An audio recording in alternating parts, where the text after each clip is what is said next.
Hello traders. Welcome to today's video. In this video, I will show you how to detect the presence and the intentions of market makers in the market. I will also teach you how to successfully trade manipulated markets and profit from the high volatility of the price. I will try to make this lesson as fun as possible, so please stick till the end. We are going to do a comprehensive, high-resolution analysis of the euro against the United States dollar on the 5 minutes chart. Without further delays, let's get started. Before we start with the analysis, please consider clicking the like button and subscribing to the channel. The first thing you can notice is that I do not have a lot of price data visible on my chart. I have approximately 150 candles visible on my chart.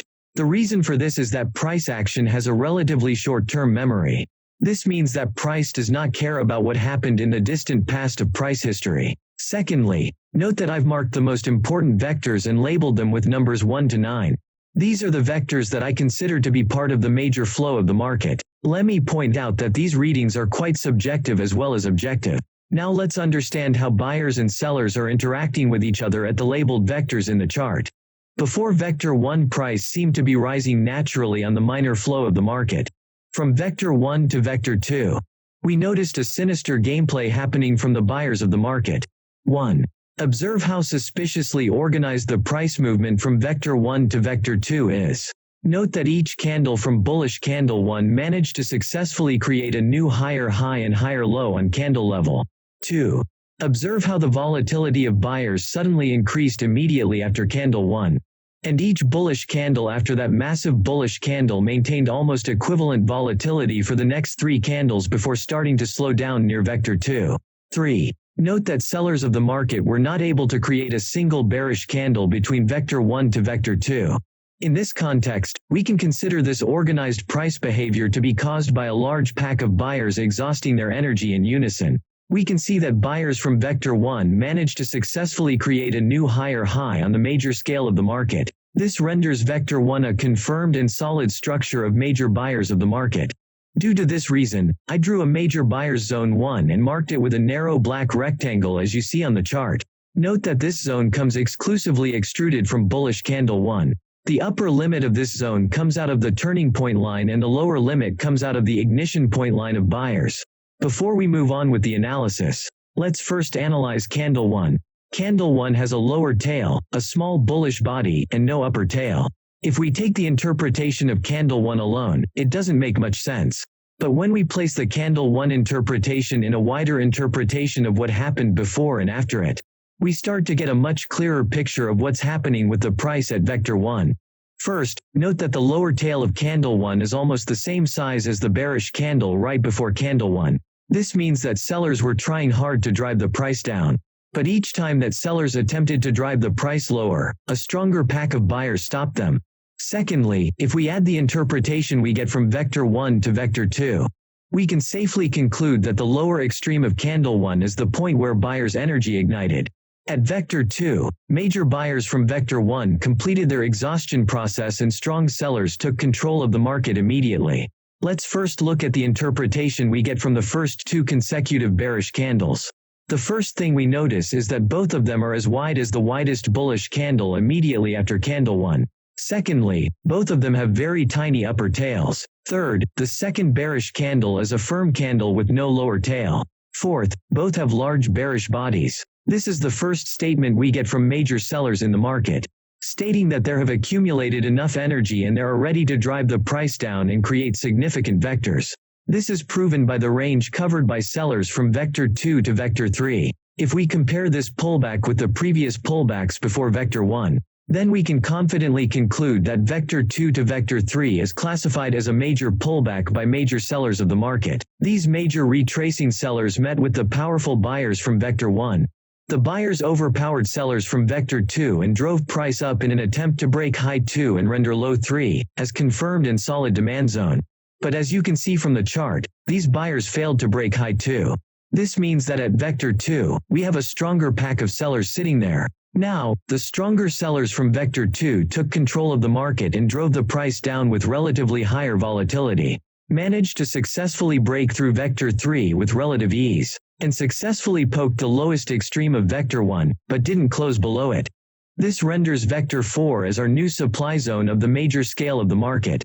The interpretation we get from vector 4 to vector 5 is as follows. 1. Vector 4 to vector 5 confirms the seller's statement we got from the beginning of vector 2. 2. At vector 4, we experience the first signal of a major flow shift in the market, from the hands of major buyers from vector 1 to the hands of major sellers originating from vector 2. This means that the market changed trends at vector 4, from uptrend to downtrend.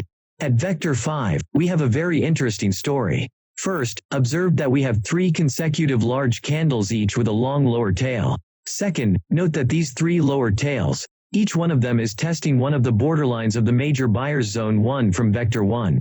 These lower tails represent the area of conflict between sellers from vector 4 attempting to violate the major buyers zone 1. But buyers fought hard to protect their market structure from sellers' invasion, and eventually won the battle at candle 5. Let's take a look at the candle 5 interpretation first.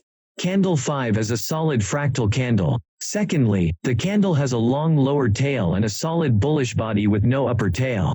The interpretation we get from this candle is that sellers were attempting to break the lowest extreme of vector 1.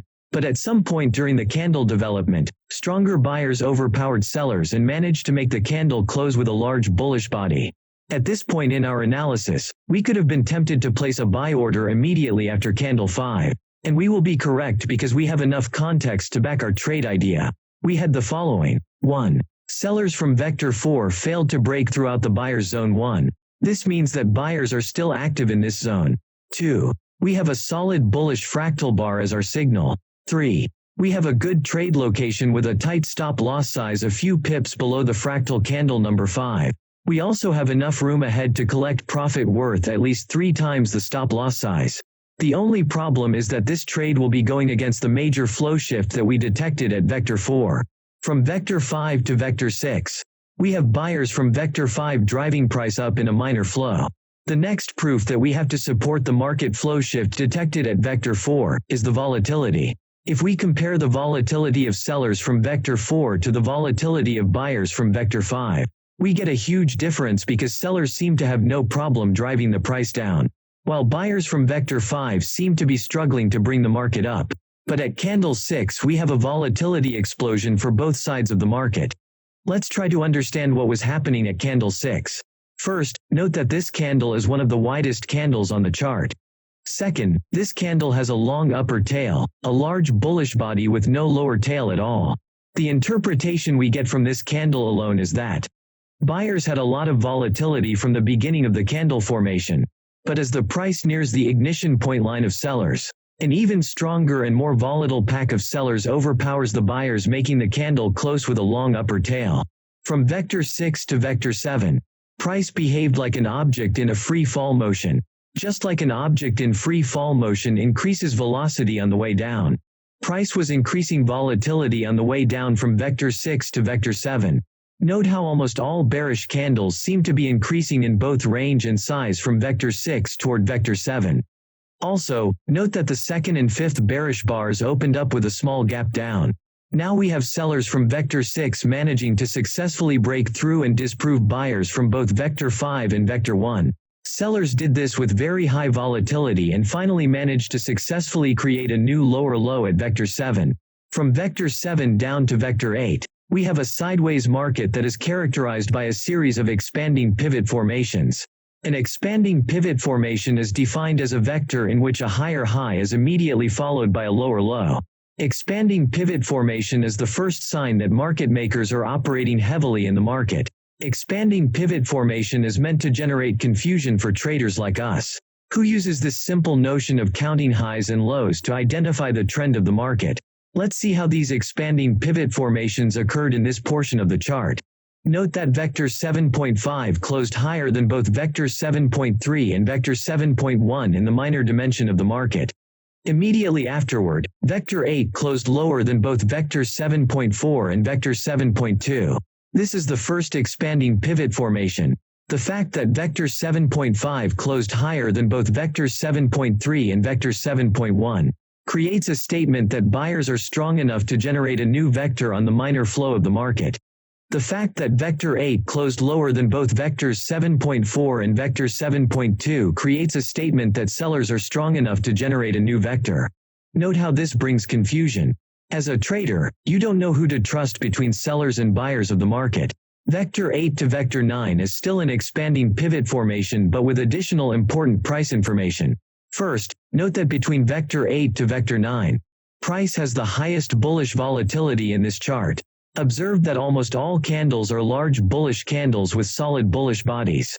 Sellers were able to only create a single bearish candle with a very small bearish body, longer lower tail and a small upper tail. Observe that the price managed to pierce through highs 6, 4, and 2, but failed to close above the seller's ignition point line coming out of Vector 4. The most important detail that I want you to pay closer attention to is the volatility of price from Vector 8 all the way to Vector 9.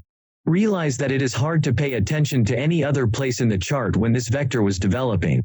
And the reason for this is that the volatility between Vector 8 to Vector 9 stands out the most. In other words, the volatility of this vector is both loud and shiny. Let's compare the psychological atmosphere generated by price volatility at this level to a rocket launch event.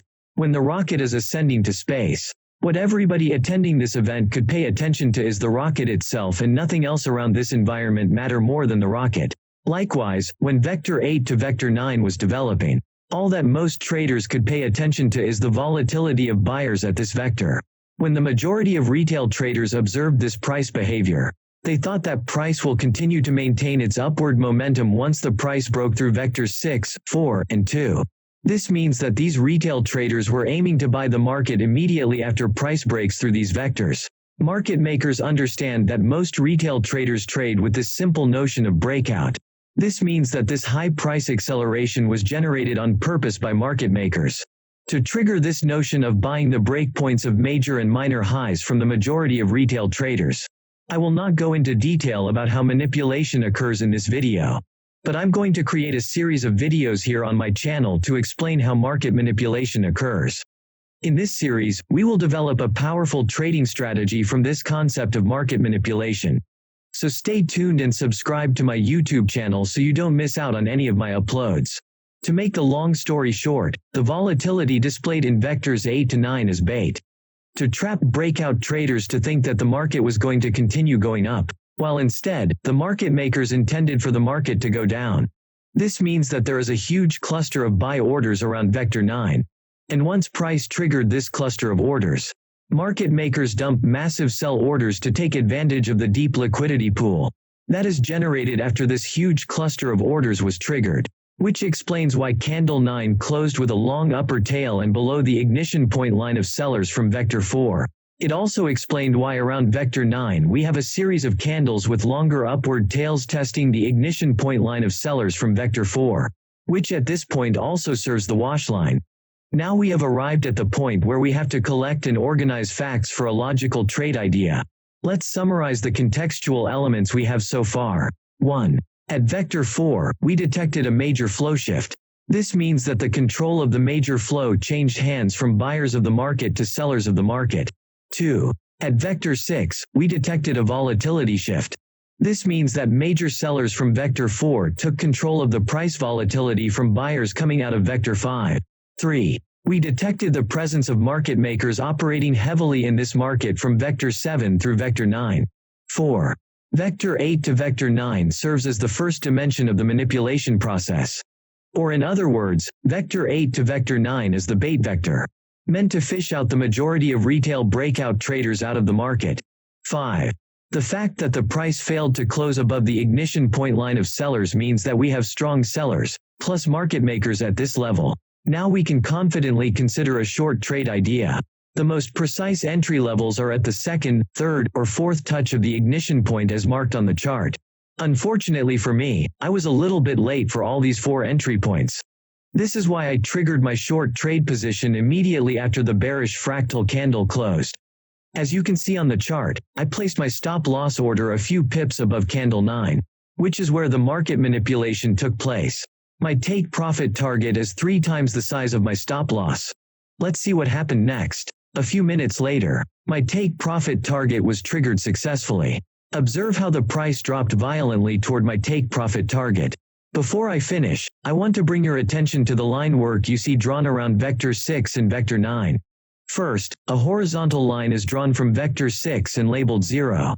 Then I drew a sloping frequency line as drawn connecting highs 6 and 9 and labeled 1. Then a line respecting the same angle is mirrored to the opposite side of line 0 and labeled -1. The mirror line, that is, the line labeled -1, is extrapolated and placed at vector 8. One of the major use of extrapolated lines is to serve its slope dynamic targeting. I will go into detail about how these dynamic take-profit targeting works in my future video. Anyways, I discovered this line work later after my take-profit target was already triggered. But I hope you can see how precise this advanced line work can be. And this is how we read, analyze, and understand the poetry of price action and profit while we are having fun. I do understand that I'm using a lot of terminologies, vocabularies, and tools that a lot of you ain't familiar with. I will make separate videos to explain each terminology, vocabulary, and tool that I apply in my analysis. So stay tuned. If you enjoyed watching this video and learned some useful lessons to apply to your trading, please consider clicking the like button, leaving your comments below, sharing the video with your friends, and subscribing to my channel for more educative videos about trading Forex markets.